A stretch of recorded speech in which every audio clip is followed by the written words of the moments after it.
जैसे इमरान खान को निकाला गया तो उन्होंने कौम को हकीकत बताना शुरू कर दी। इमरान खान प्रोपेगेंडा कर रहे हैं लेकिन हकायक कुछ और हैं। प्रोपेगेंडा इमरान खान के खिलाफ जारी है। गुज़िश्ता चंद रोज़ में ज़रा गौर कीजिए, चंद रोज़ से पाकिस्तान में ये सब माहौल बना हुआ है ना, ये सब कुछ हो रहा है। जो लोग ये दावा कर रहे हैं कि इमरान खान पाकिस्तान में प्रोपेगेंडा कर रहे हैं, वो या तो मेरे ख्याल से अहमकों की जन्नत में रहते हैं या कौम को अहमक समझते हैं। इसलिए कि इन 6 महीनों के अंदर ज़रा गौर करें, इन 6 महीनों में अगर कोई सबसे ज़्यादा प्रोपेगेंडे का शिकार हुआ है तो कौन हुआ है?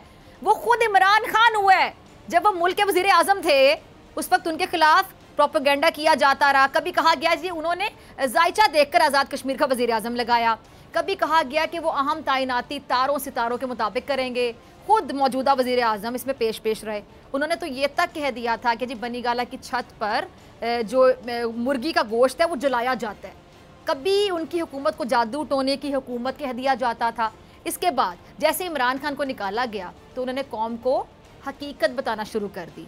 इमरान खान ने बताया कि कैसे पाकिस्तान की तारीख में हुकूमतें तब्दील होती रही हैं, क्यों उनकी हुकूमत को ख़त्म किया गया। और इसके बाद उन्होंने अमरीकी साइफ़र का जिक्र किया, कौम को दिखाया, पार्लिमान को दिखाया, चीफ जस्टिस से मुतालबा किया कि इस मामले पर आज खुद नोटिस लें। नेशनल सिक्योरिटी कमेटी का इजलास बुलाया जहां ये माना गया कि अमरीकी साइफ़र में धमकी आमेज़ रवैया इख्तियार किया गया था। और PDM रोज़े अव्वल से ये कह रही है कि जी इमरान खान का अमरीकी साइफ़र में साजिश वाला दावा झूठा है, इमरान खान प्रोपेगेंडा कर रहे हैं, लेकिन हकायक कुछ और हैं। प्रोपेगेंडा इमरान खान के खिलाफ जारी है। और हुकूमत से निकलने के बाद इमरान खान सड़कों पर आए तो फिर उनका जो मीडिया ब्लैकआउट किया गया, उन पर दर्जन भर से ज़ायद FIRs काटी गई और पिछले 1 हफ्ते से उनके बयानात को तोड़ मड़ोड़ कर बार बार नए बयानियाँ बनाने की कोशिश की जा रही है। अच्छा, पहले ये जो गैर मुल्की खातून ने इमरान खान साहब से इंटरव्यू लेने के बाद ट्वीट करके जो कमेंट और रिप्लाई सेक्शन है बंद करने की वजह ज़्यादती और कत्ल की धमकियां बताई, तो उसको इमरान खान से जोड़ने की कोशिश की गई। फिर उसके बाद वॉल स्ट्रीट जर्नल में भारतीय जो सहाफ़ी है उसने एक आर्टिकल लिखा, उसको बुनियाद बनाकर इमरान खान के ख़िलाफ़ एक और प्रोपेगेंडा किया गया कि जी वो फ़ौज के ख़िलाफ़ और मुल्क के साथ दुश्मनी कर रहे हैं, लेकिन ये भी नाकाम हो गया। फिर उसके बाद क्या होता है, फाइनेंशियल टाइम्स में दिए गए इंटरव्यू को बुनियाद बनाकर ये कहा जा रहा है कि जी इमरान खान अपनी जो अमरीकी साजिश वाला बयानिया है उससे पीछे हट गए हैं। और पाकिस्तान के कई बड़े अखबारात ने भी यही खबरें छापी। नून लीग समेत कई बड़े जो दानिश्वर हैं वो भी ये राग अलाप रहे हैं कि जी इमरान खान ने फाइनेंशियल टाइम्स को जो इंटरव्यू दिया है उसमें अपनी जो अमरीकी साजिश है वो छोड़ दी है। उन्होंने यानी तस्लीम कर ली है कि जैसे कोई साजिश हुई ही नहीं थी, जबकि इमरान खान ने एक्चुअली हकीकत में इंटरव्यू में कहा क्या था, ये कहा था, सुनिएगा, देखिएगा।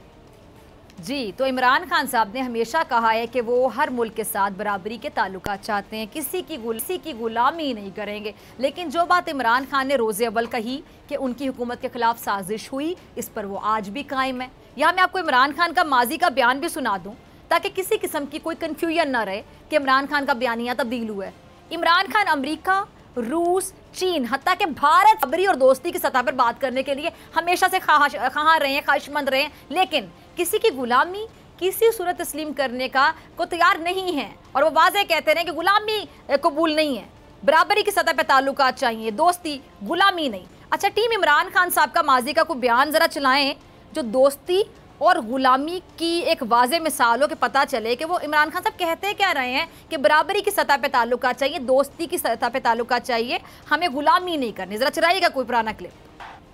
जी, तो इमरान खान साहब ने किसी किस्म का कोई प्रोपेगेंडा ना पहले किया था ना आज किया। प्रोपेगेंडा वही कर रहे हैं जो इमरान खान पर किए गए हमले का मजाक उड़ा रहे थे कि उनको गोलियाँ लगी ही नहीं। कोई इस्तीफ़ा दे रहा था, कोई किसी सिक्योरिटी एहलकार से इंटरव्यू दिलवा रहा था, लेकिन बाद में क्या हुआ?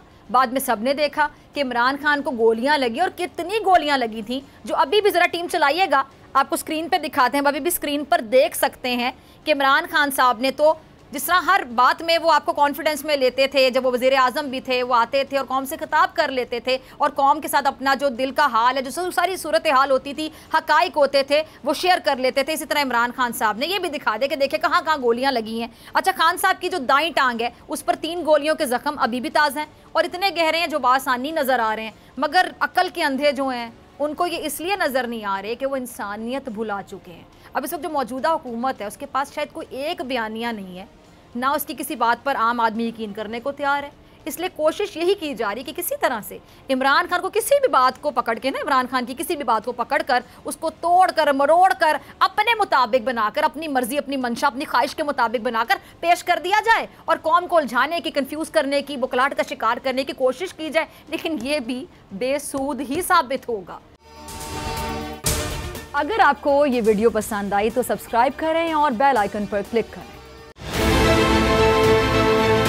बहुत अच्छी कवरेज की है, ये मार्च की तो जबरदस्त कवरेज थी, बॉल की प्रॉब्लम सबसे बेस्ट थी। सबसे ज्यादा रील्स और सबसे ज्यादा रेटिंग के साथ बोल रहा नंबर 1। सब्सक्राइब करें और बेल दबाएं ताकि कोई खबर रह न जाए।